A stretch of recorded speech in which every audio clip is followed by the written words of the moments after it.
obviously just the function stuff that we already know from grade 11. If you go to these papers, you will find the grade 12 stuff. Oh, excuse me, you will find the grade 12 functions questions, but I've just selected the grade 11 functions questions so that you can see how much of your grade 11 functions is actually going to be in finals. All right, but let's have a look. So the first question we have here, and you can see exactly where I've gotten the questions from. I've put it up at the top for us. This is from the 2022 November paper. I think I said this to you already. Last year's papers were considered quite easy papers. We are going to have a look at last year's functions questions at some point, I'm pretty sure. But if not, when the paper is actually uploaded, I will send you the whole paper. But last year's exam was considered on the easier side. So there is a reason why I've chosen to go with 2022's paper rather than last year's. But, you know, you can still look at 2023's and see what they were asked, how they were asked it, etc. All right, so this was from 2 years ago now. Functions is generally questions 4 and 5, sometimes 4 to 6. Sometimes there's an extra question there, but generally you can expect your functions questions to be from question 4 to question 5/6. So sketched below, we have the graph of h of x is equal to 1 over x plus p plus q. The asymptotes of h intersect at 1 and 2. Okay, so before we even look at the questions, there's a couple things we just want to analyze about this graph before we just dive straight in. So my first question to you, grade 12s, what type of graph is h of x? What type of graph is that? And remember, you're more than welcome to unmute yourself.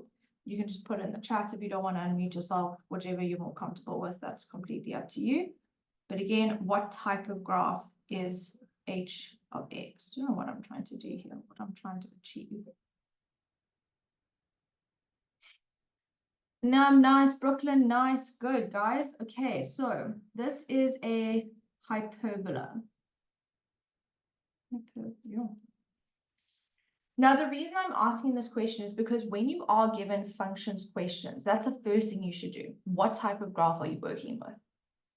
Because once you know that, the characteristics of your graph become very important. Now, this is, again, all uploaded on the Google Classroom. The characteristics are there in summary for your parabola, straight line, hyperbola, and exponential graphs. They're all there for you.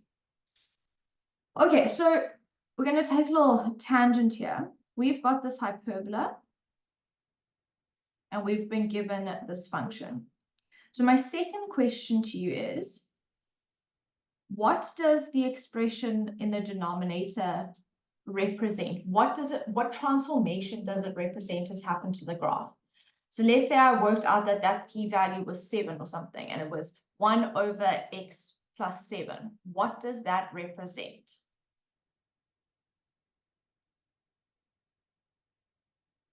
And now I'm nice. Okay, so this represents a horizontal shift, or you can think of it as your left-right shift. So this is shifting the graph left or right, depending on what the value is. Now, if your expression is x plus p, so for example, x plus 7, your graph is shifting left, so it's counterintuitive. Usually we would think a negative is left, but in this case, if the expression is x plus a value, it's shifting left. And if your expression is x minus p, so say, for example, x minus 7, you're shifting to the right. Okay, so this is the one that's a bit counterintuitive.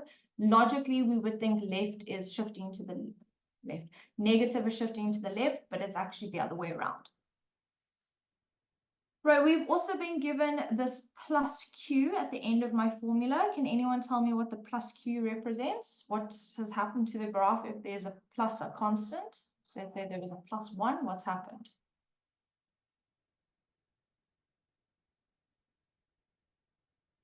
Nice, and I'm on it. Clearly, we've been revising functions. Right, guys, this is your vertical shift. So this is the up-down shift. Now, this is the one that's logical. If it's positive, so if it's plus 1, it shifted 1 unit up. If it's negative, so minus 3, it shifted 3 units down. So this is all really important to know as we start to look at our hyperbola function. So if we have a look at what we've got going on, we know it's a hyperbola. We're happy. We can also see it's a hyperbola. And we've also been told in the second sentence that the asymptotes intersect at 1, 2. Okay, so we can see that there is the point of intersection 1, 2 to which my information refers. So those are my two asymptotes, and they intersect at the point 1, 2. Now remember, a hyperbola has two asymptotes, all right? So a hyperbola has a vertical asymptote, and this is where the equation will be x equals some constant. Just put a block there. And then your second asymptote is your horizontal asymptote. And this is where we then have y equals some value. So if we go back to our graph, we can see our two asymptotes quite clearly, like I say. So there's my vertical asymptote. Here's my horizontal asymptote. And we can actually go and immediately say what the equations are. The vertical asymptote is passing through positive 1. So this would be x is equal to 1. The horizontal asymptote is passing through 2. So this would be y is equal to 2.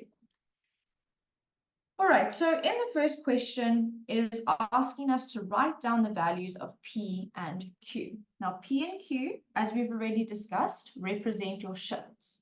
These are determined or, trying to think what the right word is, identified through the asymptotes.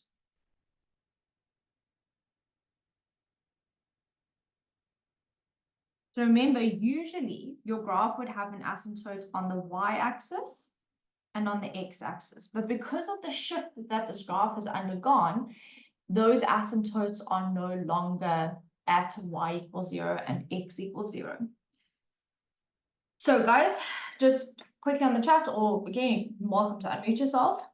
Has this graph shifted left or right? And by how many units has it shifted left or right? So tell me in the chat it's moved 21 units left, or whatever you think the shift left or right has been.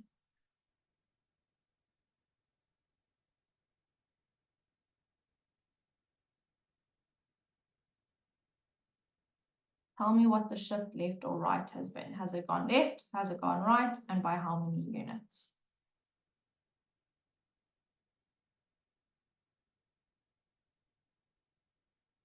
The original graph that you have on the Cartesian plane.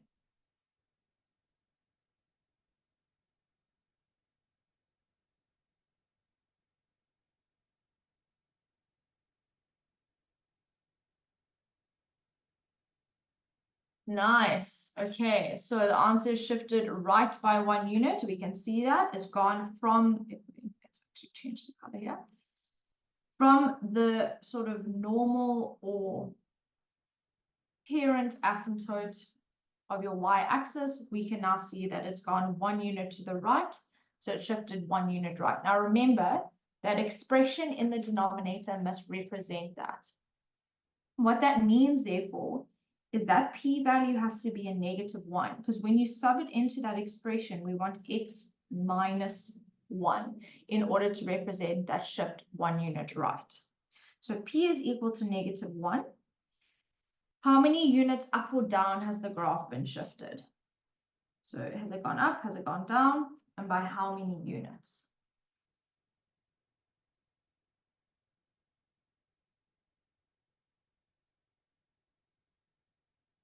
Nice. Okay, good. So usually our asymptote would be at the x-axis. We can now see it's gone up to y equals 2. So it shifted up 2 units. And so that means q is a positive 2.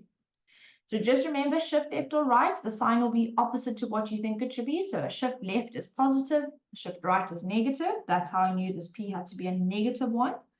And then shift up or down is what we know. And we can tell these shifts through our asymptotes. Now, it didn't ask for the equation, but I'm going to write down the equation of h of x because it's always useful to have that information. So h of x is equal to 1 over x minus 1 plus 2. There is my shift 1 unit right. here is my shift 2 units up. That has now been represented in my formula for my graph. All right, so the second question is asking us to calculate the coordinates of the x-intercept of h. Okay, how do we find the x-intercept of any graph? What do we do? Again, you can unmute yourself, you can raise your hand, you can put in the chat. How do we find the x-intercept of any function?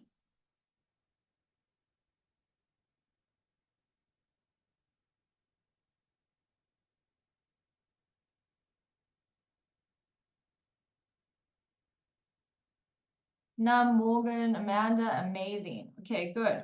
So guys, if you want the x-intercept, you make y equals 0. So basically you substitute in y equals 0.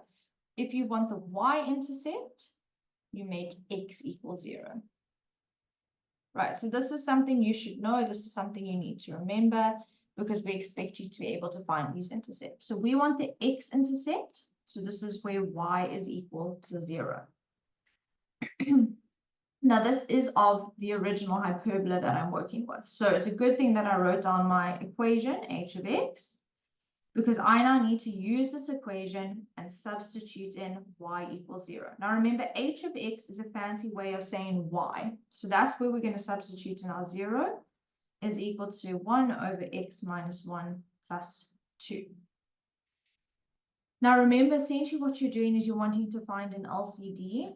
Because there's only one term with a fraction, what we can actually just do is times everything by x minus 1. Because if I times everything, and I mean everything on both sides, by x minus 1, that gets rid of my fraction. Now, 0 times anything is still 0. So 0 is equal to 1 plus 2 times x minus 1. And I just distribute.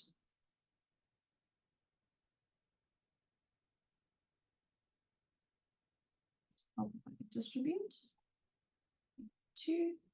So 2x is equal to 1, and so x is equal to a half. Now, I'd say the coordinates, remember coordinates is an x, y ordered pair. So the coordinates of my x-intercept is a half and 0. Now go back and look at your graph. Your x-intercept is somewhere between 1 and 0. That looks about halfway, so it makes sense that it is at a half. Obviously, it's a rough estimate, you looking at it, but it does mean that once you've got your answer, you can go back and check that it is in the correct relative position on your graph. Right, I'm a bit worried about screenshot sizes. What I'm going to do is I'm just going to take a second there for you to screenshot those first 2 questions that we've done, and then I'll carry on.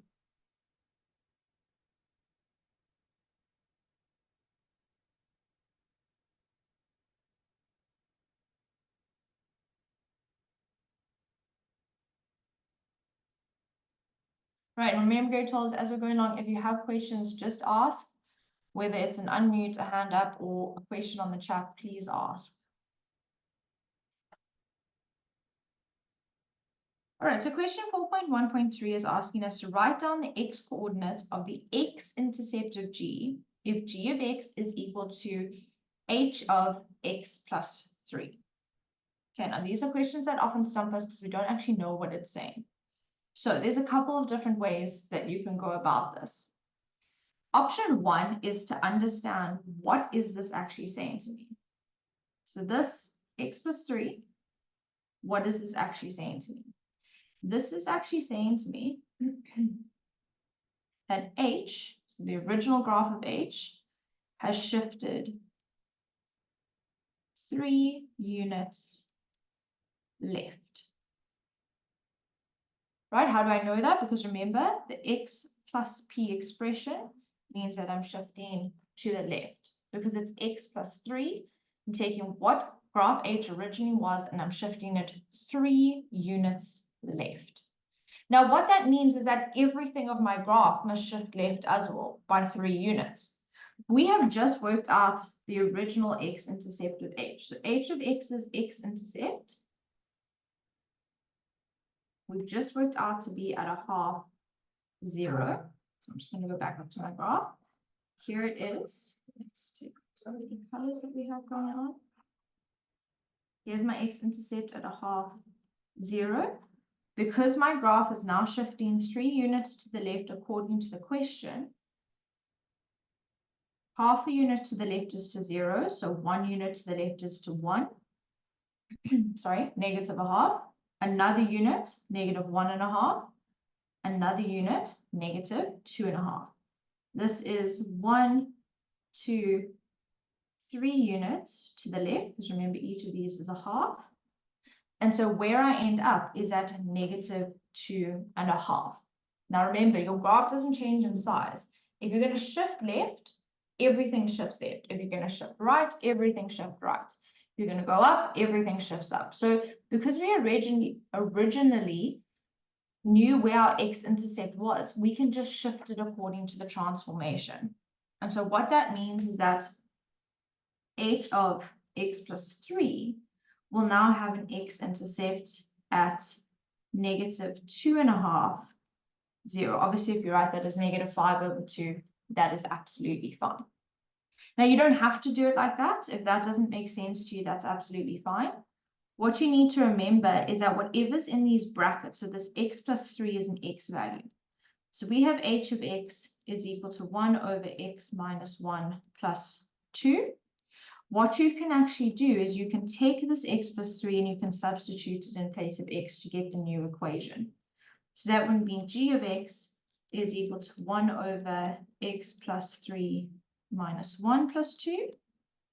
And so the equation of g of x is equal to 1/x plus 2 plus 2. So you can get your new equation. You can then go and solve for your x-intercept by making y equal to 0, and you end up with exactly the same answer of -2.5. So how you choose to do a grade 12 is completely up to you. Like, whatever makes sense for you. If you had understood and if you had seen that the shift had occurred 3 units to the left from the original h you were given, fine, just move the x-intercept 3 units to the left. If that wasn't super clear for you, go substitute into your equation, and you can now go and solve for your x-intercept. So you need to decide what makes more sense for you, and that is the method that you use. Right, so 4.1.4 is asking us the equation of an axis of symmetry of h is the line y equals x plus t. Determine the value of t. So again, I just want to pop up to my graph, and we're going to talk about lines of symmetry. Now you have got 2 lines of symmetry for a hyperbola. The first line of symmetry has a positive gradient and will have the equation, and the gradient is always +1. That never ever changes. It's always a +1. So this is the straight line y equals x plus c. We don't know what the c is or what the y-intercept is, but we know it's a positive gradient. The second line of symmetry that you have has a negative gradient, and this is the equation y equals -x plus c. So a normal hyperbola, or hyperbola that hasn't been shifted in any shape, sense, or form, has 2 lines of symmetry. It would really help if I could draw a dotted line properly. So let's try that again. So your line of symmetry that's positive, y equals x. Line of symmetry that's negative, y equals -x. Those lines of symmetry shift up and down, left and right with your graph. Okay, now there's a couple ways that you can go and do this, and again, you need to decide what works for you. So I'm going to show you both ways, you decide. The first thing that you need to see if you go back to the graph is that both lines of symmetry will always pass through the point of intersection between your asymptotes. So where these asymptotes intersect, remember, we were told that that's at 1, 2, your lines of symmetry will pass through. And so what that means is that as long as you know your asymptotes, you automatically have one coordinate on your line. So this is probably the easiest way to go about it. So if we go and have a look at what we've been asked here, if you look deeper at the question, oopsie, it's specifically saying the line y equals +x. So this is the line where the gradient is +1. So that is the sign over here. Let's just highlight it. This is the line with the positive gradient. That is the line's equation that I am trying to determine. Oops. Okay.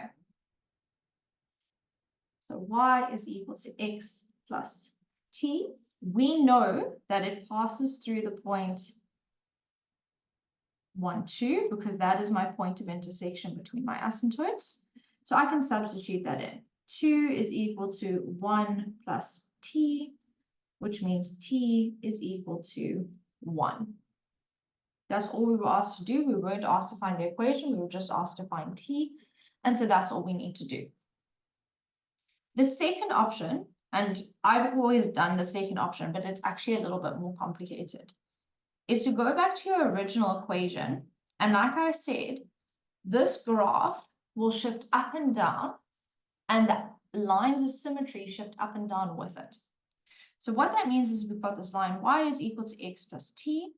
And again, what I need to now do is I need to accommodate for the shifts. So I need to substitute x minus 1 into x.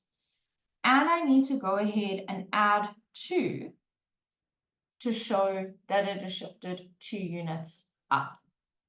Right, now this one is a little bit tricky because of the fact that I have this t value, and t is what I'm solving for. So my advice is, remember what it passes through. It always passes through the points of intersection between your asymptotes, and that is where you sort of work. However, if we carry on with the situation that I've got on the right-hand side, y is equal to, so now we substitute in the shift 1 unit to the right, and we add 2 to show that it is shifting 2 units up. When you go and simplify this equation, we get x minus 1 plus 2, minus 1 plus 2 is x plus 1. What we therefore see is that the t value that I was looking for, so remember, t is the constant, is positive 1, which is exactly the same as we got in the other method. So I think the second method is a little bit trickier. So the method in orange on the right-hand side is a little trickier. I would definitely go with substituting in your point of intersection between your asymptotes. But again, it's up to you. If the first one makes sense to you, that's what you do. The second one makes sense to you, that's what you do. It is completely up to you how you choose to do this. All right. I think you screenshotted for 4.1 and 4.1.2. So let's do 4.1.5 and then I'll let you guys take a screenshot. We'll just have a bit of a breather. So 4.1.5, and again, this is one that we don't particularly like because we see this inequality sign and we think, not today, and we move on. But it's not as hard as we think. Determine the values of x for which minus 2 is less than or equal to 1 over x minus 1. Now, the first thing that I want you guys to see is that what we have in this inequality is all the elements of h of x. So if I just write h of x down again for us, it was 1 over x minus 1 plus 2. Okay. Here's the 1 over x minus 1. And if we were to move this plus 2 over an equal sign, so we need to use inverse operations, there's the plus 2. So what we actually have here is our equation. We just now need to figure out what this means. So when you get stuff like this, what we want to do is we want to manipulate this to try and end up with what we originally started with. And I've already sort of given it away.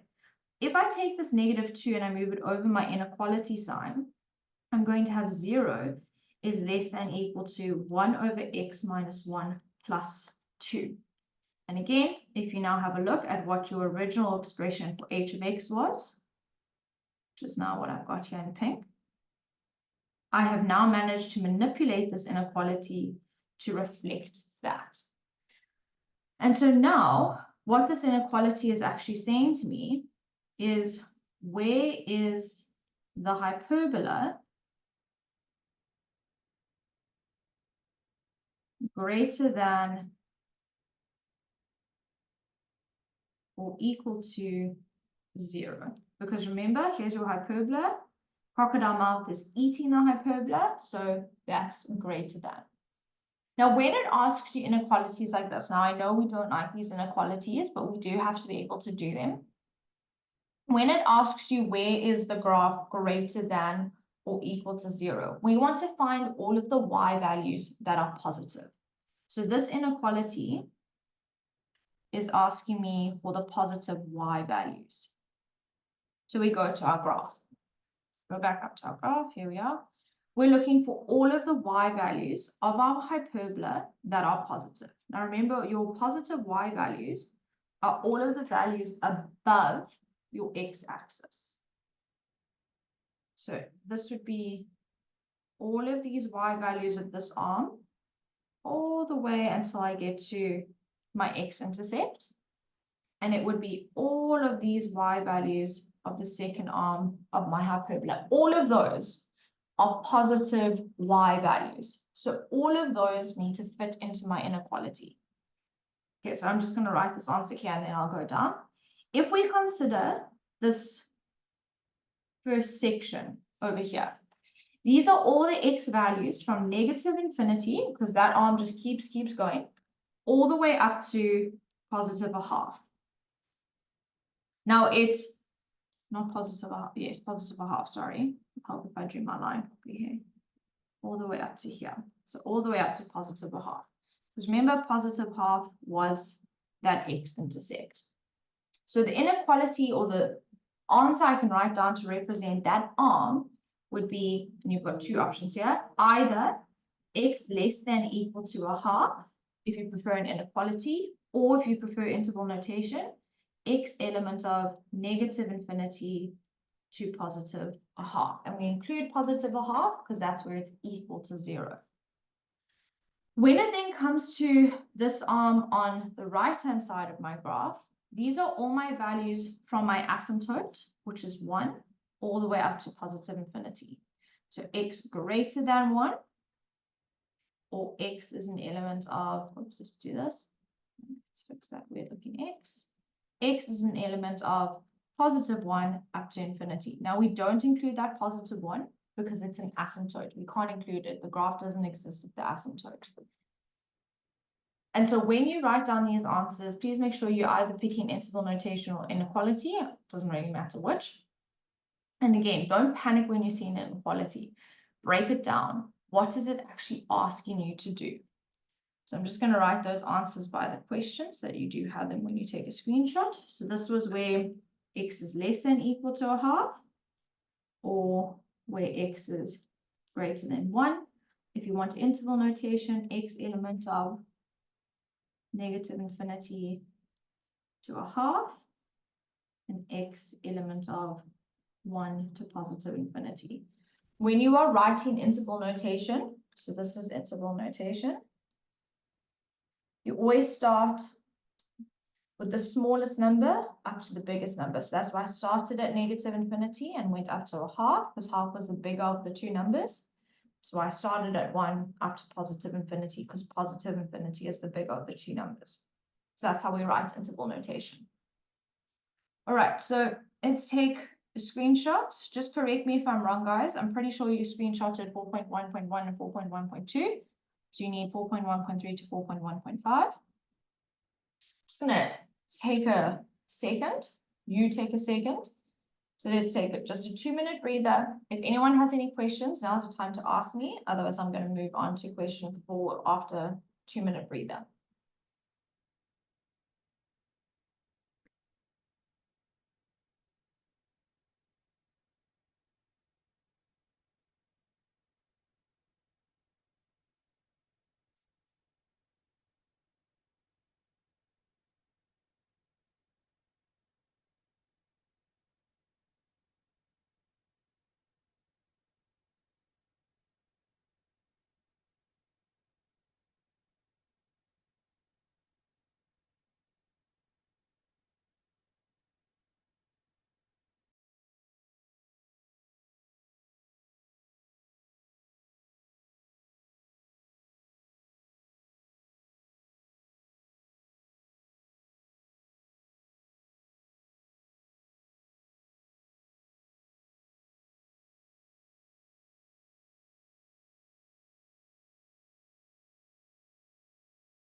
Okay, let's have a look at 4.2.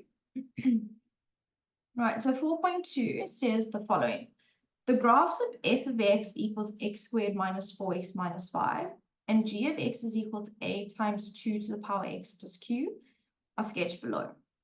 Then we've got some information. E and h are the x-intercepts of f. C is the y-intercept of f and lies on the asymptote of g. The two graphs intersect at D, the turning point of F. All right, so just in case it wasn't clear, because there's a few lines that we have going on here. Let's go red. This line over here, whoopsie, okay, let's sort it out now, is our x-axis. And this line over here is our y-axis. Now that should be pretty clear because it did tell us that E and H are the x-intercepts of F, and we can see that they then lie on the x-axis. So just so that we're clear where our asymptotes, where our axes are. Right, so if the graphs aren't labeled, which they should be, but anyways, we pretend that that's okay. F is your hyperbola. Now I know it's my parabola. I know it's my parabola because of this squared. So this graph over here is my graph of f. And then g of x, because of the exponent that we have there, g of x is the exponential graph. So this graph, oh golly, I can't highlight very well today. Let's try that again. There we go. Whatever. Okay.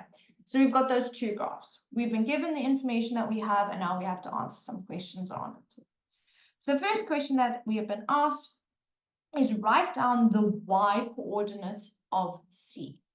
So if we go back to our bits of information that we were given, we were told that C is the y-intercept of F, and it lies on the asymptote of G. Great. Y-intercept of this parabola, we were given the equation of our parabola. And remember, when we have our parabola in the form ax squared plus bx plus c, this constant term, whatever that constant term is, that is your y-intercept. Because if you substitute in x equals 0, the first two terms actually fall away because 0 times anything, whether it's 0 squared times a, whatever, it's still 0.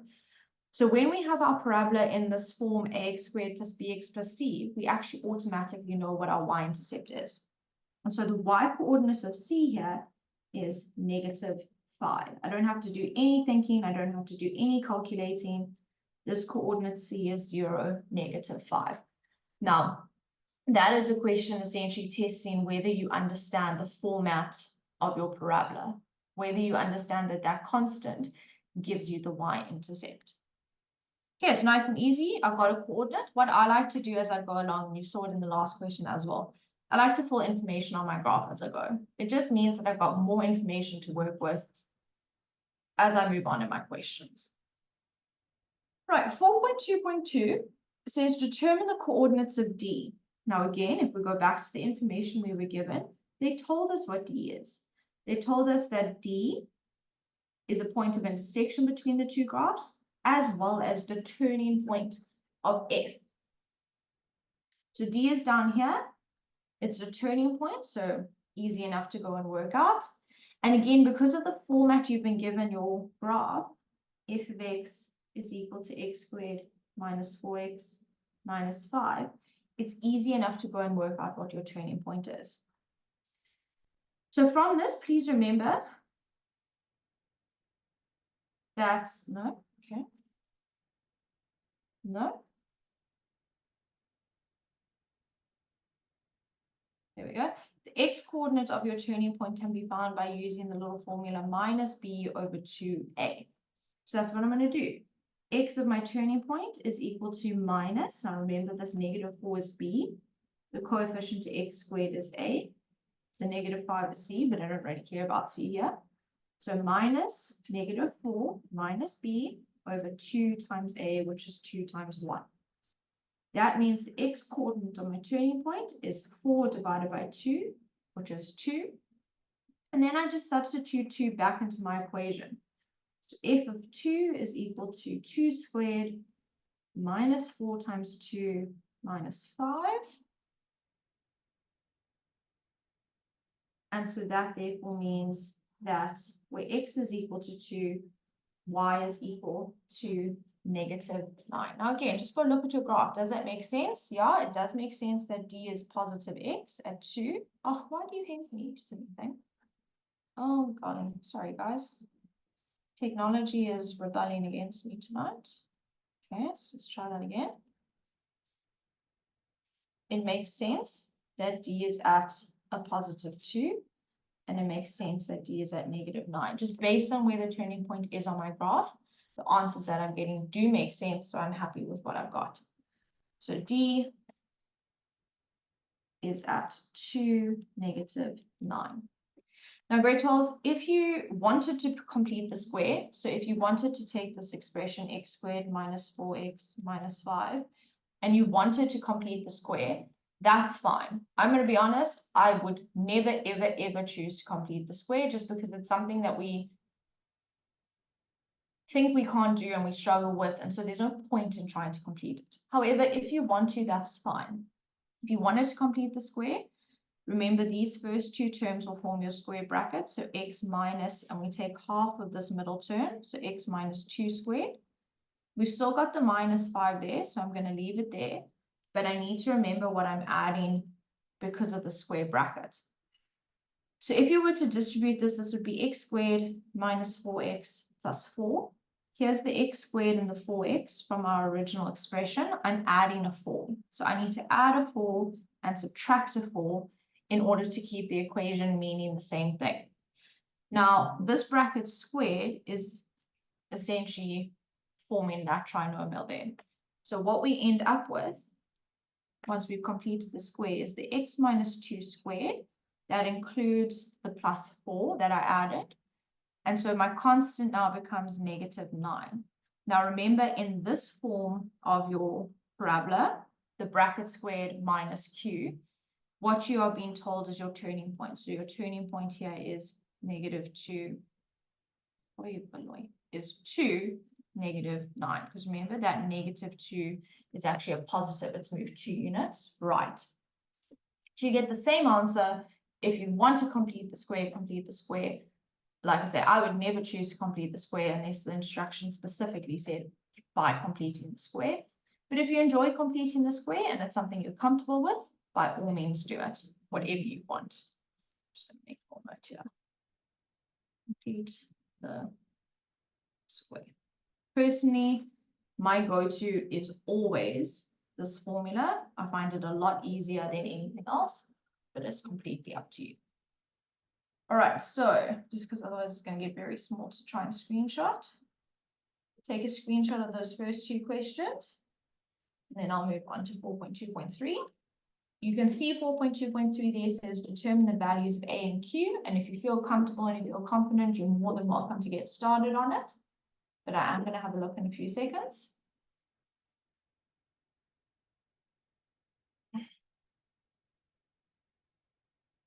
Went to the gym yesterday and I actually can't move my arms very well. It's quite something to try and teach.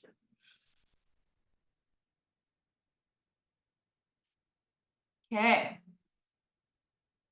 So 4.2.3 says determine the values of A and Q. Now again, go back to the information. Where on earth is A and Q? Well, A and Q are relating to my exponential graph. That's where I saw the A and Q. So we have got g of x is equal to a times 2 to the power x plus q. I'm just going to write that all down for myself.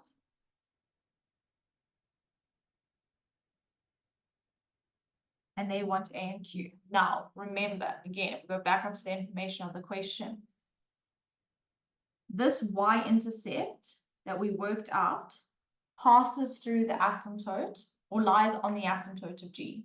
So we've already worked out that c is at negative 5, which means that this dotted line is at y is equal to negative 5. If it has to cut through negative 5 on the y-axis, that is the equation of my asymptote. So automatically, I know that that q value is negative 5. That is automatic what I know because that is the asymptote. Remember that plus Q value is your horizontal asymptote.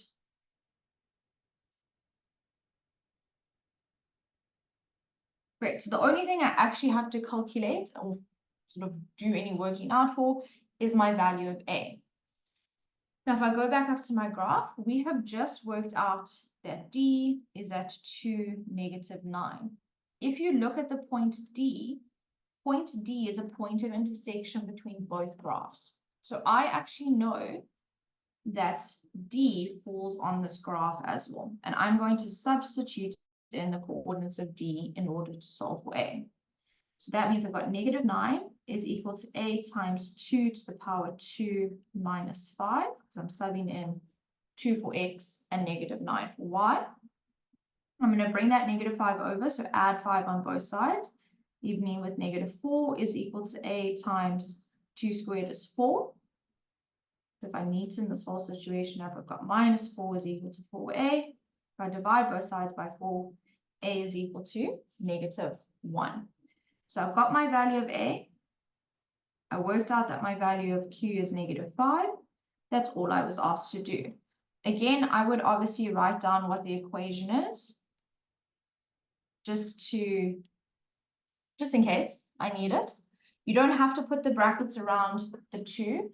I like to put the brackets around the 2 because I need to remember that my base is always positive.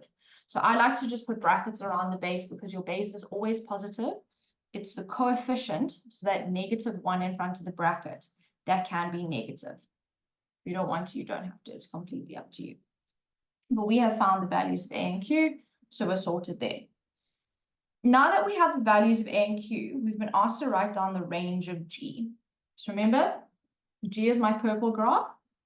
Range refers to which values, grade 12s?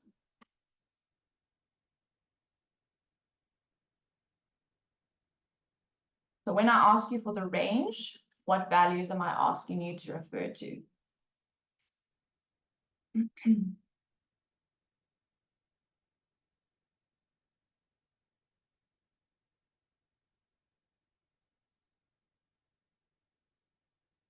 Nice, guys. Good. So these are our Y values.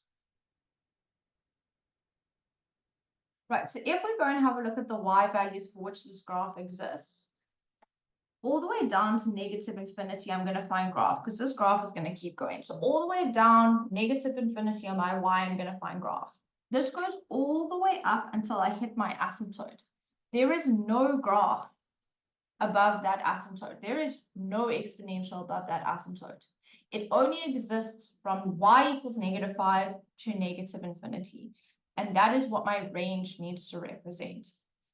So when I write down my range, it will be Y is less than -5. I don't include -5 because that's my asymptote. Or if you prefer interval notation, Y said Y wrote X. Y is an element of -infinity to +5. Personally, I like the inequality, but if you write interval notation, you will get the marks. There's nothing wrong with it. What we need to remember for an exponential, your range depends on your asymptote. So depending on whether your graph sits above the asymptote or below the asymptote, the range will then depend on the asymptote. It will either be if it sits above, greater than, if it sits below, less than, like we have in this case. But a range for an exponential relies on that horizontal asymptote. Right, if we look at 4.2.5, it says determine the values of k for which the value of f of x minus k will always be positive. We see these questions and again we're like, nope, and we move on. That's fine. These are not the nicest of questions, and it is only 2 marks, and I would much rather you move on with your exam than spend time on a 2-mark question and you sit there for 20 minutes. There is no point to that. Right, so let's just establish what we have here. F of x, remember, was the x squared minus 4x minus 5. And we have essentially that minus a k value. Now, this k value is always a constant. So what that means is I need to move up or I need to move down in order to produce the result we want. So we want a result where it's always positive. Okay. If we go back up to our graph, there we go. We've got our parabola. Remember, that's f of x. I'm just going to take these pink lines off. Otherwise, it's going to get a little bit too much. Right, there we go. And essentially what we're asking is, where will my y values always be positive? Just scroll back down. So where will the y values always be positive? Looking at my graph, I have got a bit of a situation. I have got some y values that are negative. All of these are negative. And then I've got some y values that are positive. I want to move this graph so that I only have positive y values. Now, what that essentially means is that this graph has to shift from this turning point up to get it sitting above my x-axis. As long as it's above my x-axis, all of my y values are positive. So let's think about what this means. If I need to go from the lowest point of my graph up, I have to move at least 9 units, because from my x-axis to my turning point, I am working with a 9-unit distance. And I know that because of the y coordinate of my turning point. I got there in the end. So I have to move at least 9 units up. As long as, or at least more than 9 units up. As long as I'm going more than 9 units up, my graph will now sit above my x-axis, and so all of my y values are positive. That's great. So that's what we now need to sort of translate into this value of k. I'm just going to make a note. We need to move more than 9 units up. Now, what we need to be careful of is that expression is a negative k. So k needs to be less than negative 9 in order for my graph to move up. Now let's discuss why this is. If I've got a negative k expression and I were to say, okay, cool, I'm going to move 9 units up, that would mean I'm substituting in positive 9, which actually means I'm shifting 9 units down, because a negative times a positive is a negative. If I substitute in a negative 9, that now means that I'm moving 9 units up. Negative and a negative is a positive, 9 units up. And as long as it's more than 9, I'm good. So if, for example, I said, okay, negative 10, because that's less than negative 9, that would give me a plus 10, and so I'm going 10 units up. This, if I just worked with the 9, I'm actually moving down. So always look at your expression that you've been given. So this minus k throws us. We know that we need to move 9 units up, but I need to go back and double check the expression that I was given to ensure that I'm giving the correct k value. Now again, this is 2 marks. If you sit at it and you look at it for longer than 2 minutes, move on. A really good time management tip, especially for exams and tests, a mark a minute. Usually we give you more time than that. And so it means that once you've then gone through your 50 marks or your 150 marks or whatever, you should have time left. You should not spend longer than the marks. So this is a 2-mark question. If you spend longer than 2 minutes on it, you are spending too long on it. Leave a space, move on, you can come back to it. And this is a really good sort of way to manage your time in your exam. So I actually haven't. I need to put the exam breakdown on the Google Classroom. I'll do that after our lessons. Go and look at your mark allocation. Functions is 35 to 40 marks. You do not spend more than 35 to 40 minutes on functions. You move on after that. Otherwise, you're going to run out of time. When it comes to a question like this, even the one before with the range, 1 minute for range, move on. If you can't answer it in 1 minute, move on. You can come back to it just now. So always look at your mark indication for a time indication in answering these questions. All right, so let's take a screenshot. I can't again remember where we screenshotted from. I think you got 4.2.2, so it's from 4.2.3, pretty sure. So let's take our screenshots. And then guys, that is our hour up. It's a lot of talking on my part. Grade 12 is wild. So please take your screenshots. If you do want to practice more functions questions, remember I've put past paper links onto the Google Classroom. You can go and look at grade 11 past papers, or you can look at the grade 12 past papers. You just won't necessarily be able to do all of the functions because some of it will be grade 12 functions. But most of it, like 80 to 90% of it, you will be able to do no problem. So if you want more practice, please go and have a look on Google Classroom or just Google past papers. We will have a look at another question hopefully on Wednesday, but it is, as I've said at the start of every lesson, it's really, really important that you do revise your functions. All right, but once you've got your screenshots, you are more than welcome to head on off and enjoy your Monday evening.